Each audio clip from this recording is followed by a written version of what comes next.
Dans une ancienne usine de La Havane, un groupe d'artistes a lancé il y a 10 ans un lieu alternatif d'art et de divertissement. Aujourd'hui de renommée mondiale, la Fabrica de Arte, FAC, insuffle un oxygène salvateur à la culture cubaine.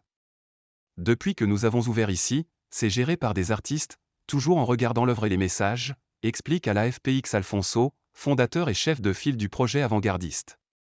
Le bâtiment industriel situé dans le quartier aisé de Vedado se distingue de loin par la cheminée proéminente d'un ancien moulin à huile. Chaque semaine, du jeudi au dimanche, des centaines de jeunes viennent pour l'équivalent de $4 écouter des concerts, assister à des spectacles de danse, voir des pièces de théâtre, une installation artistique ou simplement déambuler, un mojito à la main, dans ces couloirs recouverts d'œuvres contemporaines. Ici, on peut voir des choses qu'on n'imaginerait même pas trouver à Cuba, déclare à l'AFP Olivia Rodriguez, une musicienne de 30 ans, en attendant la prestation du chanteur de salsa cubain Isaac Delgado. Sa prestation a fait partie des célébrations autour du 10e anniversaire de la FAC. Comme La Havane, le lieu a connu des années fastes après le rétablissement des relations entre Cuba et les États-Unis en 2015 sous la présidence de Barack Obama, 2009 à 2017. Des célébrités telles que Quincy Jones, Michelle Obama et Jon Bon Jovi ont visité les installations du centre. Station-service pour l'âme. Des bateaux de croisière américains débarquaient emplis de touristes avides de rouler dans une vieille décapotable et découvrir la vie nocturne de La Havane. En octobre 2019, le magazine américain Times a inclus la FAC dans sa liste des 100 meilleurs endroits à visiter dans le monde.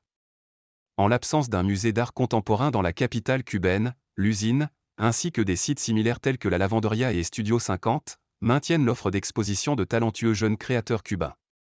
Les propositions provocatrices et légères de certains artistes ont parfois causé des problèmes, admet X Alfonso, sans s'attarder sur le sujet. Nous faisons de l'art, ceux qui veulent en faire de la politique peuvent le faire, c'est leur problème, estime-t-il, accoudé au comptoir d'un des nombreux bars du lieu.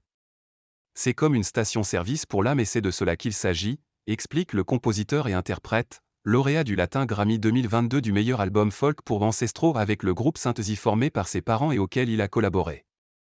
Faire fonctionner un projet de cette envergure est un parcours du combattant depuis le marasme de l'après-Covid et alors que Cuba est confronté à de récurrentes pannes d'électricité et des pénuries de carburant. Avec environ 300 emplois directs et indirects, l'usine est une union d'entreprises privées au sein d'un établissement public qui s'autofinance, sans sponsor, explique X Alfonso, fier de ne devoir rien à personne.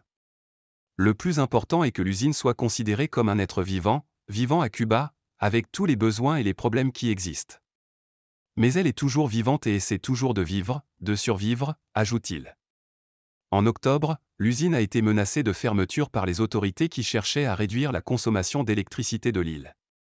C'est l'une petite chose parmi des milliers d'autres qui nous sont arrivées, sourit le rechef de ce projet iconoclaste sur l'île communiste.